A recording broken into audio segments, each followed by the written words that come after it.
అందరికీ నమస్కారం. ఈరోజు ప్రత్యేకంగా నేను ఈ ఫంక్షన్స్లో జనరల్గా నాన్నగారికి జరిగే ఫంక్షన్స్లో దూరంగా ఉంటాను. ఇన్ ది సెన్స్ కింద కూర్చొని ఎంజాయ్ చేస్తూ ఉంటాను ఎక్కువ. కానీ నేను మాట్లాడాల్సిన ప్రత్యేకమైన సందర్భం ఏంటంటే, సారిపల్లి కొండలరావు గారు గత 12-13 సంవత్సరాలుగా అల్లు రామలింగయ్య కళాపీఠం మీద రామలింగయ్య గారి జాతీయ పురస్కారం అవార్డుల్ని ఇవ్వడం జరుగుతూ వస్తుంది. అది వారి సౌజన్యంతో ఇక నుండి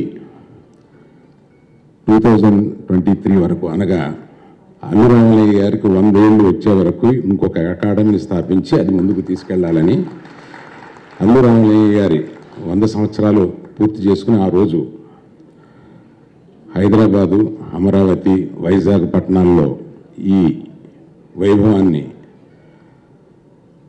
ఆయన 100వ పుట్టినరోజు సందర్భంగా జరిపించాలనే కోరికతోటి, ఆ కోరికను మన కుటుంబ సభ్యులందరూ వ్యక్తపరిచేటప్పటికీ సారిపల్లి కొండలరావు గారి దగ్గరికి వెళ్ళి, అయ్యా మీ కళాపీఠం తరపున మీరు చేస్తున్న ఈ కార్యక్రమాన్ని ఇక నుండి మాకు అందజేస్తే మేము మీ సౌజన్యంతో మీ తలమానికి కానీ దీన్ని కొనసాగిస్తూ అల్లు అకాడమీ ఆఫ్ ఆర్ట్స్ కింద ఇంకా కొన్ని మంచి కార్యక్రమాలు కూడా చేయాలనుకుంటున్నాం.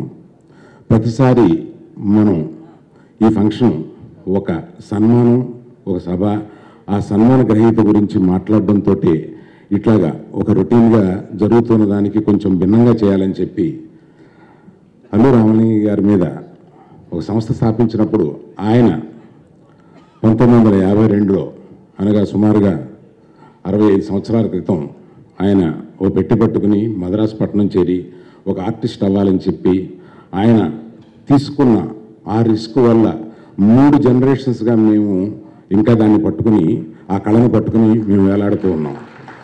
మా 3వ జనరేషన్ కూడా ఈ కళకి కృతజ్ఞతగా ఉండాలంటే దీనికి ఆదిపట్టు ఆయపట్టు అయిన నాటకాన్ని మర్చిపోకుండా ఆ ప్రథమంగా ఆ ఒకరోజు ఆ నాటకం ప్రదర్శించాలని గుమ్మడి గోపాలకృష్ణ గారిని, ఇక్కడే కూర్చున్నారు, వారు ముందుకు రారు, నన్ను గోపాలకృష్ణ గారు నాటకం జరుగుతుంది రమ్మని చూద్దామని చెప్పి డాక్టర్ కృష్ణయ్య గారు, అయ్యా కృష్ణయ్య గారు మీరు దయచేసి మీరు పైకి రావాల్సిందిగా కోరుతున్నా, ఇందాకే మీరు దాన్ని తిరస్కరించారు, మీ వల్ల నేను గుమ్మడి గోపాలకృష్ణ గారి నాటకం చూడడం జరిగింది. ఆ నాటకం యాక్చువల్గా నిజాయితీగా చెప్పాలంటే ఆయనతో పాటు వచ్చి చీకట్లో ఒక 10-15 నిమిషాలు చూసి పారిపోదామని వచ్చిన నేను 2:30 గంటలు కదలకుండా ఆ నాటకం చూసి పైకి వచ్చి ఆయన్ని కావలించుకుని ఇంటికి వెళ్ళాను.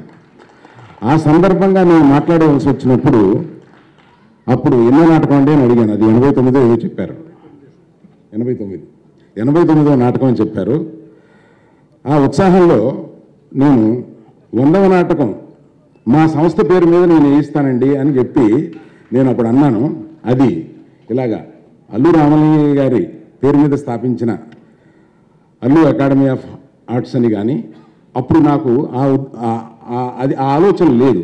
ఆ తర్వాత ఆ ఆలోచన రావడం, దానికి దీన్ని మిళితం చేసి రామలింగయ్య గారికి సమర్పించే నాటకాన్ని సగౌరవంగా గర్వంతో చెప్పగలిగిన నాటకం ఏమిట్రా అంటే నాకు గుమ్మడి గోపాలకృష్ణ గారి శ్రీనాథుడి వైభవం ఆయన చూపిస్తారు. అందుకని ఆయనకి ఆ రోజు ముగ్ధుడయ్యాను సార్. ఈసారి మళ్ళీ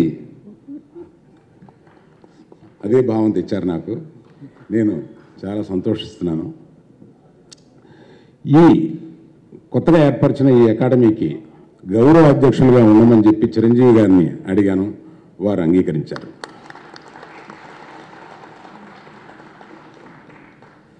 సో దీని మీద ఇక నుండి చేయబోయే కార్యక్రమాలు కానీ మంచి పనులు కానీ త్వరలో మేము చెప్తాము.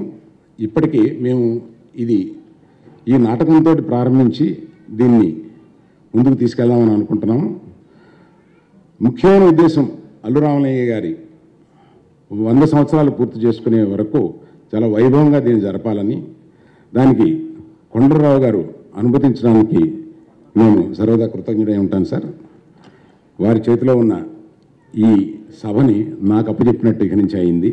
దాన్ని ఓ బాధ్యతగా తీసుకుని 100 సంవత్సరాలు పూర్తి చేసి మా అబ్బాయిలు వదిలేస్తాను, తర్వాత వాళ్ళ ఇష్టం. థ్యాంక్ యూ అండి, thank you very much. Subbu, నీకు తెలుసా నాకు ఎర్లీ మార్నింగ్ ఒక కల వచ్చింది. ఏమని? నువ్వు నన్ను జ్యువెలరీ షాప్కి తీసుకెళ్ళి వడ్డానం కొనిచ్చావంట. ఏ టైంకి?